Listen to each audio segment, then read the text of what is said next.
to speak a little bit out of the subject because the Honorable Prime Minister talked about our party's leader today. I could have easily got up and heckled him, but from the culture that I come from and the party rules and regulations, we are not allowed to heckle. And NCP never heckles. It's not that heckling is wrong. I'm not getting into the morality of it. But I would like to put some documents and facts on the paper. Here, the Honorable Prime Minister, with high regard, even if he is a member of the BJP, he is India's Prime Minister today. And when he says something on the floor of the House, we must all take it very seriously. He's talked about a letter and reflected to a letter of Mr. Pawar. He's written to various state chief ministers at that time when he was the agriculture minister. I won't repeat the words which the Honorable Prime Minister has written, but I would let the 4 lines which the Honorable Prime Minister did not read is what I'm going to read. After the Honorable Prime Minister's where he stopped, it says, I may mention that the Ministry of Agriculture has circulated a draft Model APMC Rules 2007 to all the states for their guidance and adoption as appropriate. Their guidance. So that must be noticed. And I wish to draw your personal attention to this matter to considerable importance of the agriculture sector and well-being of the farmers and request that suitable direction may be given for the necessary steps without further delays. This is what the original entire letter says. But I would, with full humility, like to bring something to notice because he used the word U-turn. So I would like to just highlight and just take 2 minutes of the U-turns of this government. So GST was brought in by Honorable Manmohan Singh ji. If please, I stand corrected that time the Gujarat Chief Minister had objected to the GST. We brought in the RTI, we brought in the food security, we as in the UPA government, the right to education, Narega, the new corporate law, the company bill, the DTC, the Aadhaar, the land acquisition. All these new bills, I do understand, change is inevitable. We all are for change. We are all. And I come from a state which is for reforms. So we are never against reforms. It's the way they are administered and done is what our objection is to. And while I read out this GST, RTI, food security, RT, Narega, all these when we got, all these were moved by the Honorable Prime Minister then, Sri Manmohan Singh ji, who was absolutely a team player. It went through the standing committee. Every stakeholder was invited. Feedback was taken and only then all these laws were made. I would like to talk about a U-turn for this government. Narega, it's on record, and if they would like to place it, I would be happy to get you documents, where the present Honorable Prime Minister has not spoken as well as about he speaks on Narega today. During the COVID time, everybody who lost their jobs in the city went back to their villages, and the only savior there was Narega, and that's how thousands and thousands of families have survived. But this was a U-turn of this government. GST is a U-turn. Aadhaar, I actually do miss him here, is Shri late Anand Kumar ji. He was a friend to all of us, and unfortunately he's no more. But I still remember how strongly that time the BJP had objected.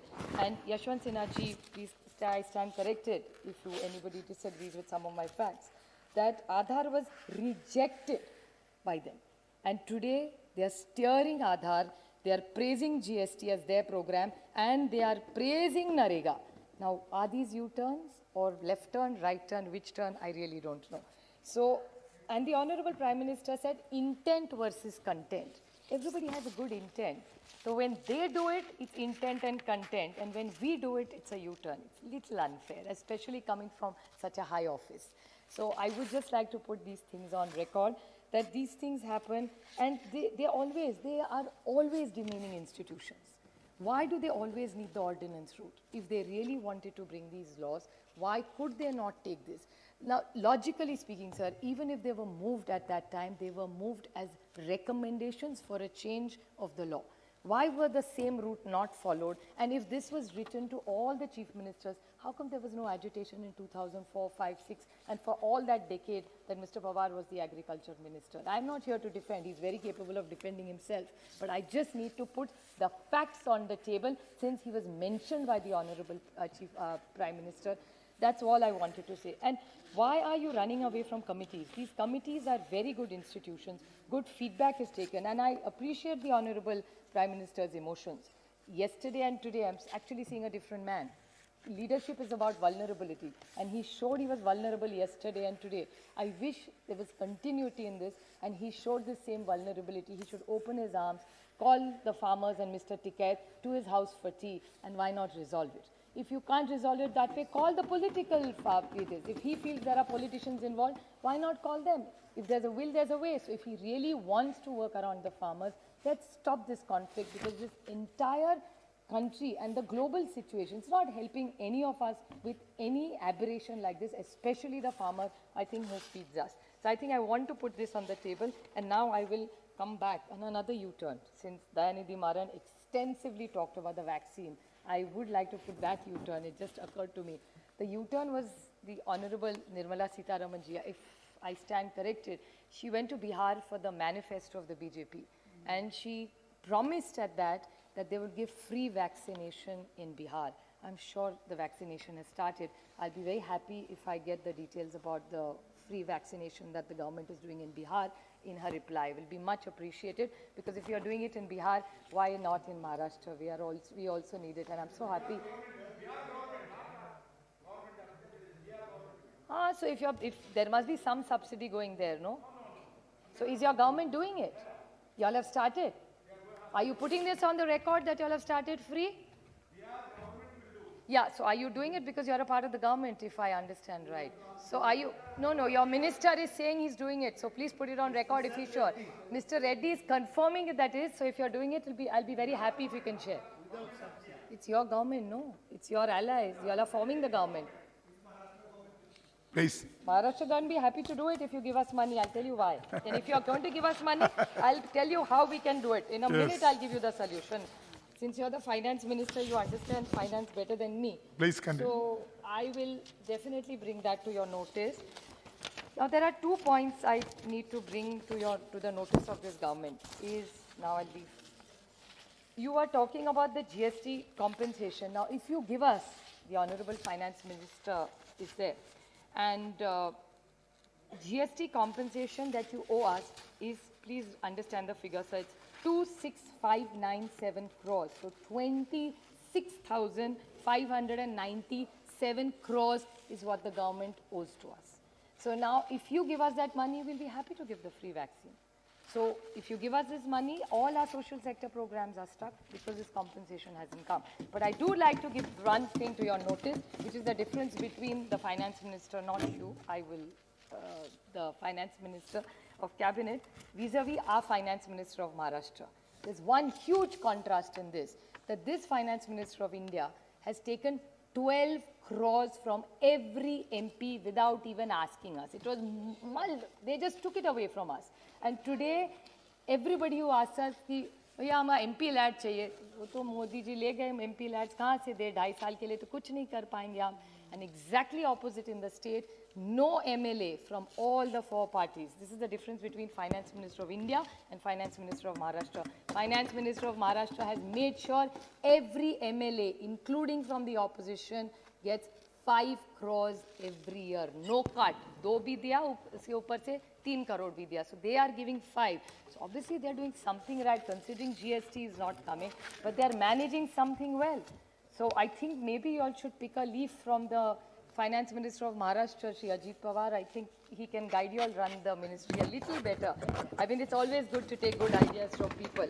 The other thing is the FRBM Act. Now, the FRBM Act is something of really concern for us, because you have to very urgently bring this act, because we cannot borrow.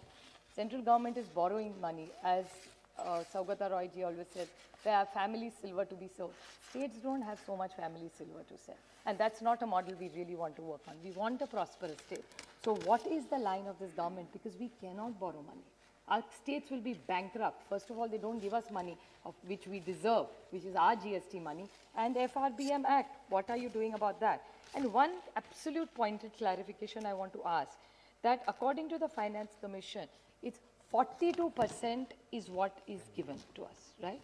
Now, 41 will be given to us now. So from 42, we are come down.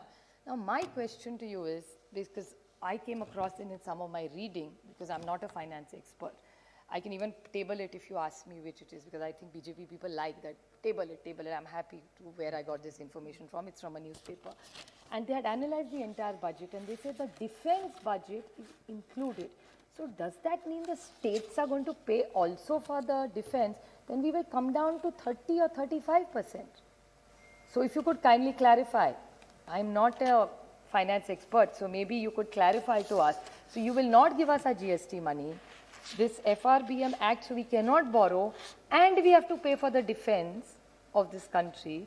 Then what are the states left to it? And this is what you talk about cooperative federalism. Is this where we really stand? Is this how the states are going to work? Or is there a Raja game plan where the states will be so weak that they'll be completely dependent on you? So I really don't know what this government is thinking about. Want to say that? So I really need to know what it is. Another U-turn of this government is the PMC bank issue. Now the PMC bank issue, you got a Banking Regulation Act. And I remember, I quote the Honorable Finance Minister, she promised me on the floor of this house that she will help the PMC bank, and that's why she has got this regulation, just to help PMC banks. Nothing has happened about it. They've got two banks which they are helping, but PMC bank, which is very unfair. These are poor people struggling. This is their own hard-earned money, and this government is doing nothing, and I'm putting it on the record that they had got this change in this law, but they've done nothing for it. So this is another U-turn for them. About non-performing assets, jobs, every time, which I think Arvind Savantji extensively talked about. IBC, what have you achieved by it? Even in my speech that time I had said, liquidation is not the solution, resolution. Let's try and make them run better. Get professional help and run them effectively.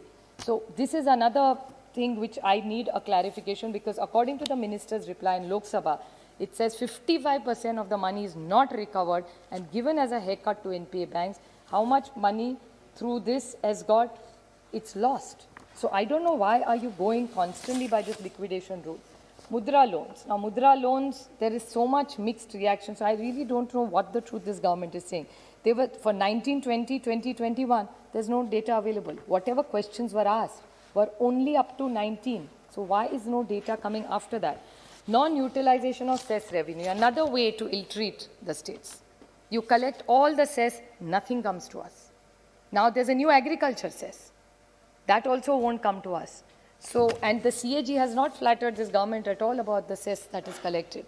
Lakhs, let me give you the exact number. It's a question to Anurag Thakurji by Ms. Ramya Haridas, in which he has said that the entire cess is not even spent.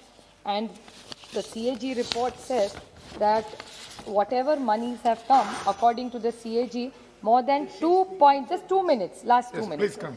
More than rupees 2.18 lakh crores collected by central government assessed for specific purposes as education, sanitation, infrastructure has either not fully been transferred to the dedicated fund or remains unutilized. This is what the CAG is saying. So I think you owe it to the states. You don't even give it to the states. You also don't use it. So where is the money going? There is absolutely, you talk about transparency, and the Honorable Prime Minister talked about it. Talking about health, or talking about, you talked about health yesterday, Prakash Zavadekar ji, I think Tejasvi Surya is in the house. It was his question that he asked, and Honorable Prakash Zavadekar ji answered, and he said, oh, it's a continuous process, monies will keep coming. There's nothing in the budget. And he said 600 crores is more than enough for students' education, online education. How much money really went, even to JNK? There was no 4G available, so how did the kids study? So 600 crores is clearly not enough. I think all of us are aware that this online education, and in your government's new education policy emphasizes on doubling the government's expenditure for education. You have reduced it. You haven't doubled it. So whether it goes about healthcare, I won't take too much time and repeat any of my points, be it nutrition. One last point I will want to bring to the notice of this government, which also my colleague Krishna brought to my notice. He says the NBFCs, there are online organizations which reach out to you to give loans. This is a real serious issue. It's not really only about the budget. And there is something called cashbean.in, which pop up on your mobile phone, and you can get a loan. That time they don't tell you what the loan is, and then they harass you, and now there is no regulation for this NBFC. So what is this government going to do about this? And these pop-ups are going to come, repayments, and they have the company size. I am not concerned about what the name of the company. There may be many companies. It's not a personal thing at all. But doesn't the RBI regulate this? And the company size has become 1,300 crores in 1 year. It's unheard of. I don't see anybody growing at this rate except the pharmaceuticals in the last 1 year. So I request the Honorable Finance Minister to look into these NBFCs which are coming. Sir, it's a challenging year, I do understand. And I do understand the Finance Minister has had his own challenges with COVID. They are trying to make it as positive and happy as it is, but the situation on the ground is exceptionally grim. Be it the farmers' issue, be the unemployment. I urge this government to get its act together, put in the right policies in place, take all political parties in confidence, and I'm sure we can lead this nation to being one of the most